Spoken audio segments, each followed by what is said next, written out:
Hi everyone, John here, and today on To The Garage I make a bespoke mount for my Carpuride W903.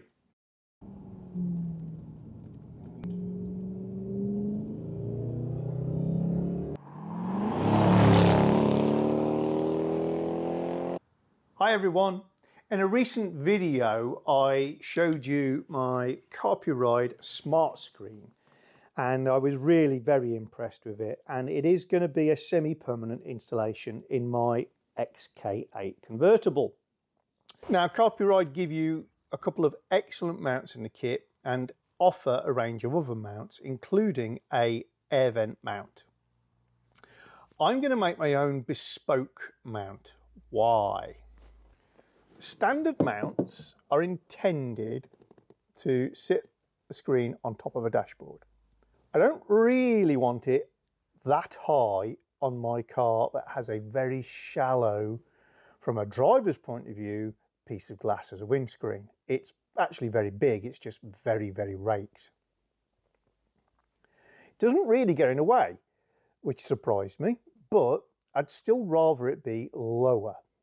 Now, this unit has a forward-facing camera, and if you've got a car that's got the sat-nav dashboard, which doesn't have these three beautiful instruments, but you've got the sort of rectangle here with the old screen, which is way behind the times now and not really easily upgradable without changing it entirely.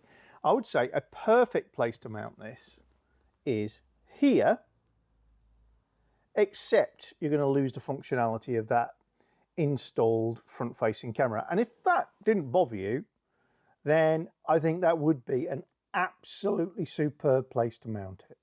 But I have pretty instruments that are quite useful, and I don't want to mess with the look of the car too much.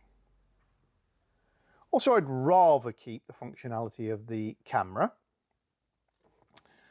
If I wanted to do away with the camera, theoretically I could drop it down here and mount it in such a way that it obscures my radio, and theoretically that'd be great because I'll be using this instead of my radio, but I am using FM transmission and I don't really like the look of it down there, if I'm honest.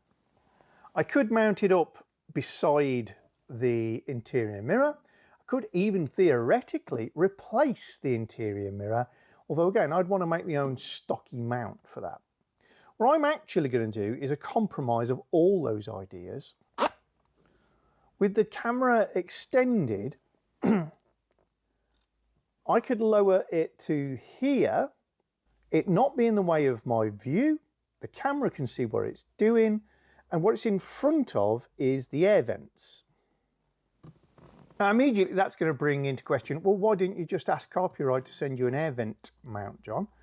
And I could, and I haven't, and an air vent mount might be excellent, but our air vents in the XK8 are delicate. And unlike a lot of cars' air vents, the front vanes, the ones that you can see and touch, are the ones that move. The ones behind it, they're vertical, are fixed. They're the robust ones, these are delicate. So any mount that mounts onto this is going to damage this delicate mechanism that fails quite regularly anyway. Also, it's got to stand off from these air vents quite a little bit, so as not to stop them being used. Getting at these wheels is going to be no issue. This wheel in the centre, I don't actually use very often, it's got to be said, it's more of a novelty than anything. This is only on early cars. It means you can stop the air vents in the middle of the dashboard from blowing at the same temperature as the other vents and select hot air only, cold air only, or a mix. And that's not a mechanical thing, that's an electrical thing. That was dropped from later cars. It's a little bit of a novelty. I certainly don't want to prevent its use, but if it was obscured, I wouldn't be fussed. I also want to be sure I'm not damaging any of the veneer, the dashboard, the vinyl. So it only really left me the option of going fully bespoke and coming up with my own thing. The mounting on the back of this unit is keyhole slotted. Very good. So I'm going to be utilising that and part of one of the existing Carpuride mounts to clip onto that. And then what I want to do is utilise the plastic moulding of the air vents, but not the vanes, to mount some sort of bracket that stands out from it and is attached actually to the back of the air vents where you can't see, and will support it really stiffly without putting any strain or pressure on the vents themselves. And if I come up with something that really works well, I'll put the pattern, if you like, for what I develop online or share it on screen. We'll see how it works out. So that if you want to duplicate it, knock yourself out. Now, I haven't designed this bracket. I'm going to develop it with you right now. So it might not go terribly smoothly, if I'm honest. Thanks to fellow subscriber John Palmer. Hi John, I have a spare set of air vents. They're even early ones like mine. And you can see, actually, ironically, these are already broken, damaged, call it what you will. They should move like the three at the bottom, but one of them is not moving in unison. And on this side, none of them move in unison. This is easy enough to remove from the car, but it's great having a spare to play around and practice with. I'm going to be using CAD, by which I mean cardboard assisted design. And my basic plan is, here are the vents, two of them. There is the center thumb wheel. I want something that's going to go in through the top vent, like so, and then come down and go in through the bottom vent, like so. And this is probably not the best piece of drawing you're ever going to see, guys. And extend inside, where I will screw it to the plastic of the frame of the ducting. Won't get in the way of anything if I put it in the right place, and it'll be very secure. These vents themselves are only clipped into position, but they use these 4 holes to locate over some little plastic dowels. I will just add a screw thread in one of the dowels, probably 2 top ones, and put a little screw in it to hold this back, so I know that the extra weight is not going to make this move around. And I think the best way for me to start on this is just to completely guess what I need, and then literally develop the design as I go. So how wide do I want this thing to be? There's no need to be wide, but as I'm going to be screwing through here somewhere, I could do with avoiding these 2 clips. So if I said,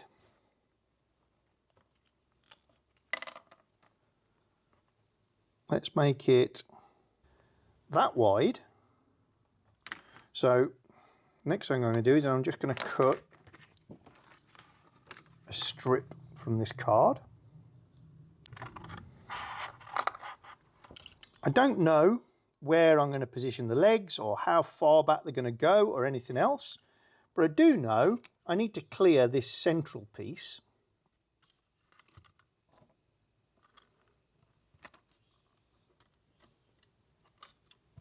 Let's have a look in the back. Oh, there's 2 blank pieces, just put the white card behind it, there and there. So they're in the way. So the whip is quite good. These things close like so. So I could do with screwing to it in this area, I think. So maybe it's got to come about there. That's my first guess. So if I then mark the front of the vents, like so. You can see how rough this is, using corrugated cardboard as a ruler. Now come back round the front, and I need 2 legs wide enough to get some fittings in. So let's put them approximately 1 centimetre wide.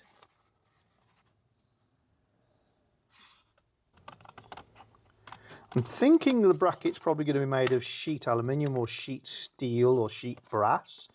So using cardboard to engineer it is quite useful because I can fold it, cut it. And later, as I get further into this, I'll have to think about how I'm going to make it. Maybe change the design to help with that. Now it turns out I can only go back so far before I hit the vanes that go left and right. And yes, I could go through the gap between them, but that's going to make for quite a thin mounting. Yes, so probably I want to go far enough that I don't clash with those. So that's how far back you can go.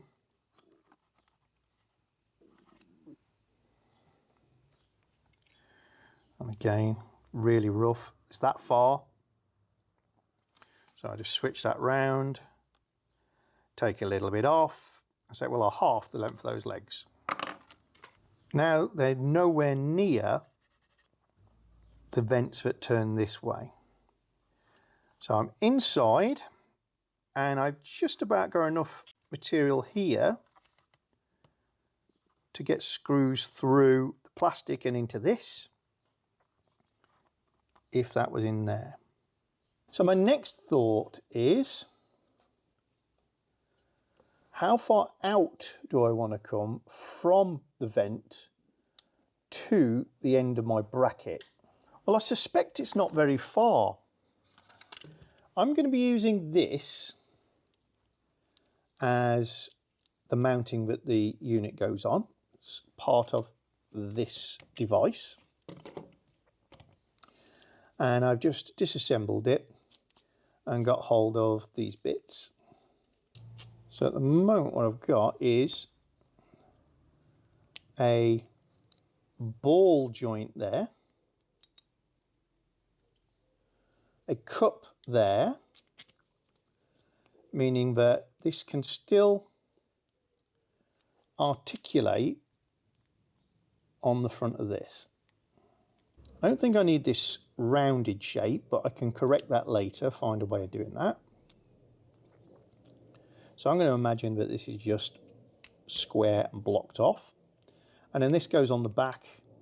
But again, I can lose the big nut, put a very small nut and lock it off once I get the mounting correct. So I can kind of ignore that. So what I need to know now is how far in front of the vents do I want the back surface of this to be? So I'm going to go and stare at the situation in the car for a little while. Okay folks, so I've done my studying. That's where I want the screen to be. You can see the camera is above the dash, and all I've done is I've just placed 2 very long screws through the vents. They're touching the trunking at the back, so that there's no strain on them. And I'm just sitting that on top of there so that we can peek behind the screen and look at the gap on the back, I've clamped on the parts of the original mount that I'm going to use. And what I'm going to do now is, using ingenuity and the width of my finger, etc., just work out how far away from the top and the bottom of the vent the back of the bracket is, and I'll come back to you. I ended up going real old school, set of dividers.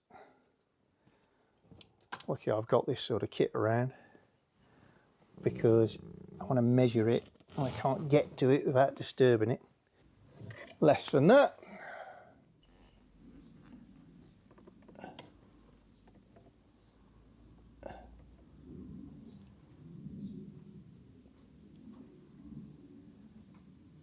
About that. We mean about 25 mil.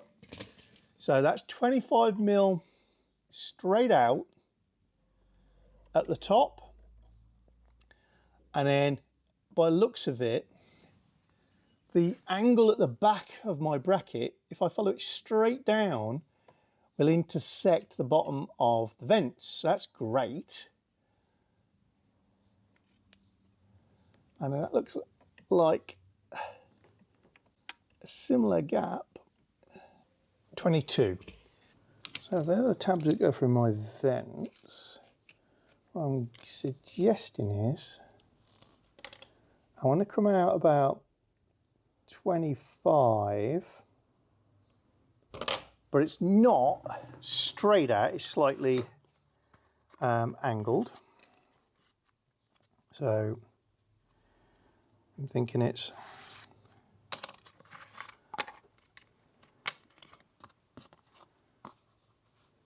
folded here. So I'm thinking we fold along there, and that's sort of representative of the top. And then the bottom seemed to follow a nice,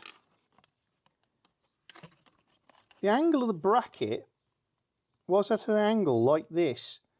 So it feels like if I get a fold here, go straight back into the vents, I wouldn't be very far off. So for Mark 1 cardboard, I'm going to go for a fold across there.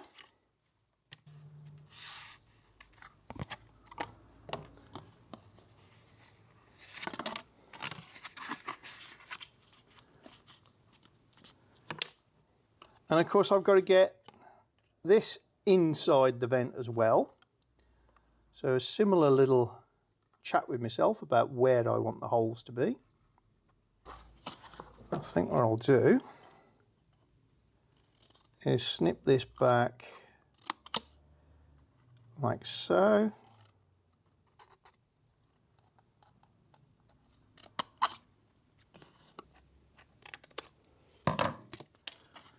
And then again, I've got to gauge how deep I can go. But I need it to be deep enough to get a screw through.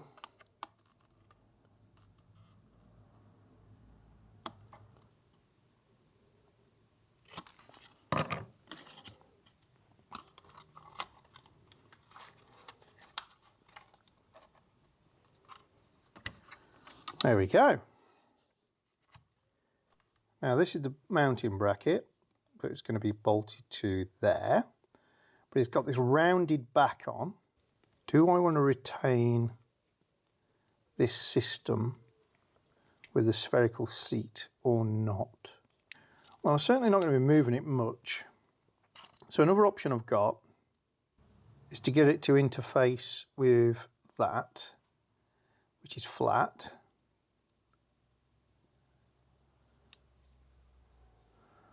Or, actually, if you look across that, that's truncated. It's probably going to pull up flat anyway. Maybe now I might just keep that. It's not going to move up and down. It might rock side to side. And then I can convert it into something like that. That's a square section steel bung. So I'm using readily available parts in case anybody wants to follow along. I could make a base for that there, but for now, for cardboard purposes, we'll go with this. Just got to estimate how far up and down, and I said between the bottom of this bracket and the bottom of there was 22.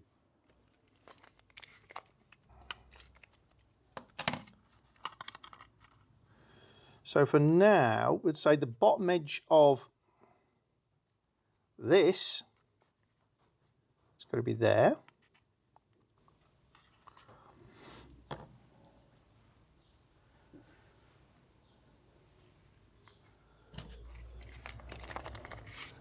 So to go back and use a whole number,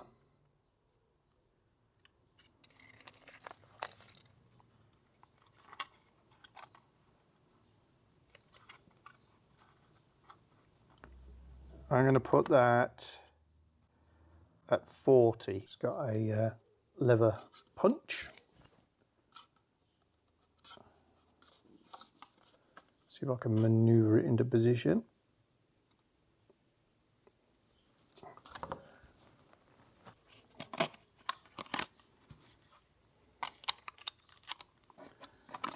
There we are. What I'm going to do now, just offer it in the car and see if it looks right.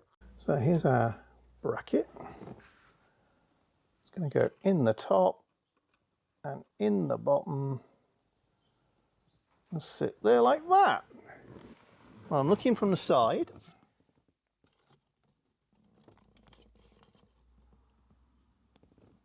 And it does look like the angle is right. We're kind of flush with the edge of this dash. So that could definitely work. I think what I've got to ask myself now is how fussed am I about access to this, and how can I make it possible? I say it's once in a blue moon I play with that. Now I could make the whole thing narrower. That wouldn't be too difficult. Ooh, there we go. Reduce the width, but then I'd be having strange angles to get to the tabs to put them in the locations I want. I could certainly cut a circular or semicircular piece out of here so that you can work the wheel from underneath. That would be relatively easy to do. Liking it. It's looking simple. Simple is always best. Simple will be elegant. It'll last. You won't notice it. I could remove the whole thing very easily if I needed to. Some more staring at the one on the bench in terms of where the holes would go to mount it. Mounted the whole thing on the back of the unit just to make sure there's no fouling issues or impossible to fit issues. It doesn't appear so. Looks quite good.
with maintained thickness. Yes, you could cut it away all sorts of strange shapes, but you've got to be able to make it, and you've got to be able to make it nice, and you've got to be able to make it stiff.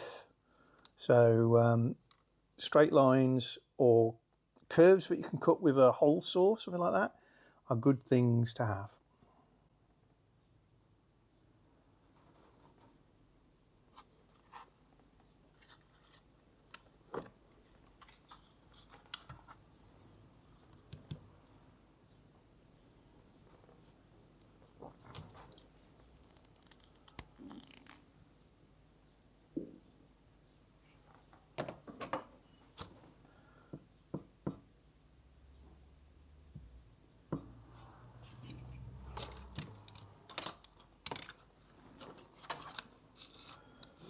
This is what you call designing on the fly as you go.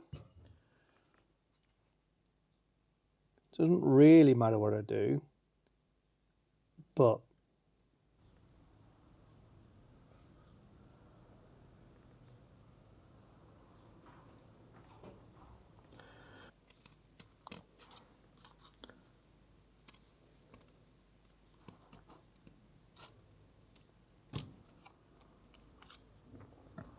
made a little man.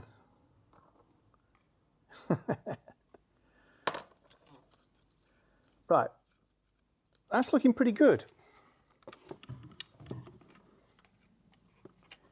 Looks like somebody's thought about it. It looks like it's not taking up more space than it needs to. It no longer looks heavy. And if it was painted probably crinkle finish black, I think that would be rather good.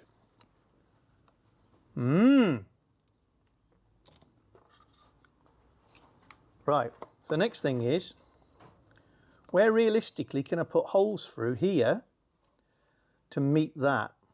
So the way I'm going to design this is, I know where these legs enter.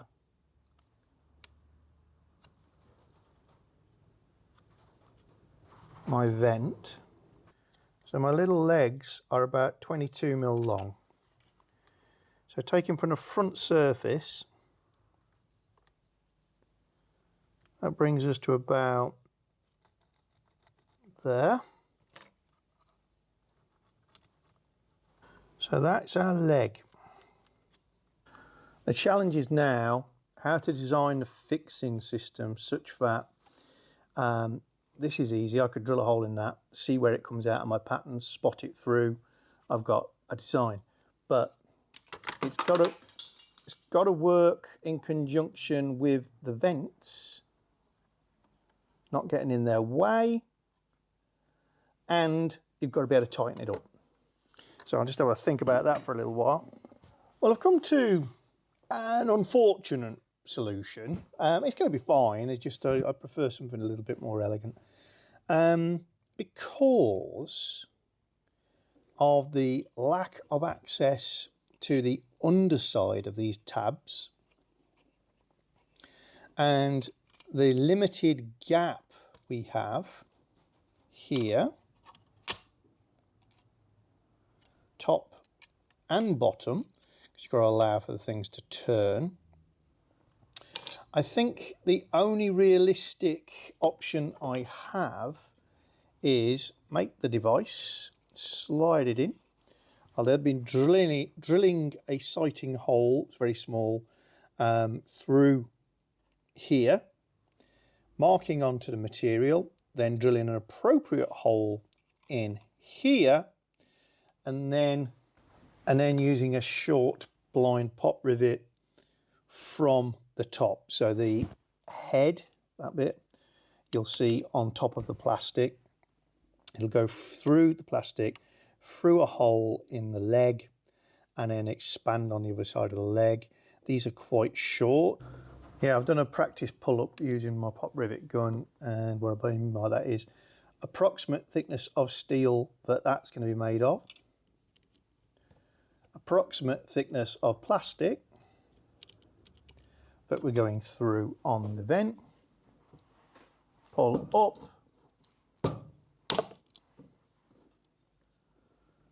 means we're going to have that on the underside, and that is easily going to clear everything that's in there. A little touch of matte black paint on the bottom and all will be good.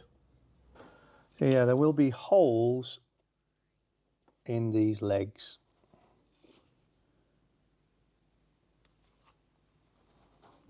So how am I going to make this? Now I've got a prototype. I think I'm going to go for sheet steel. Why? Sheet steel is very strong, very tough, very stiff over short distances. And actually when it's folded into shape, everything there is quite short. So it's going to be very, very rigid if I use a sheet steel of maybe 0.8 mil. I'll see what I've got in stock. I will refine this design a little bit such that I can mark it out using standard dimensions on my sheet of steel. And where I've got these sharp corners, I will make these corners first by drilling a hole in the steel. Sound like I'm describing garden equipment. I'll drill them first, and depending on whether this nibbler or not, depends on the thickness of the gauge of the steel. I might have to grind that shape in. But again, I'd drill a hole there and that hole there. This one, I could drill a big hole. So that dimension may change to suit a standard hole drill. Obviously there'll be a hole in the middle. And then I'll cut this out using a combination of a disc cutter, some tin snips or gilbos if you're in the engineering world. And then I've got a very basic folding frame, which I'll put in my vise, and that will enable me to just mark that line and fold, and that line and fold.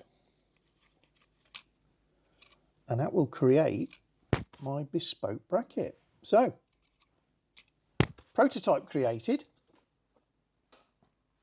Next video that you see on this subject will be me making the actual bracket.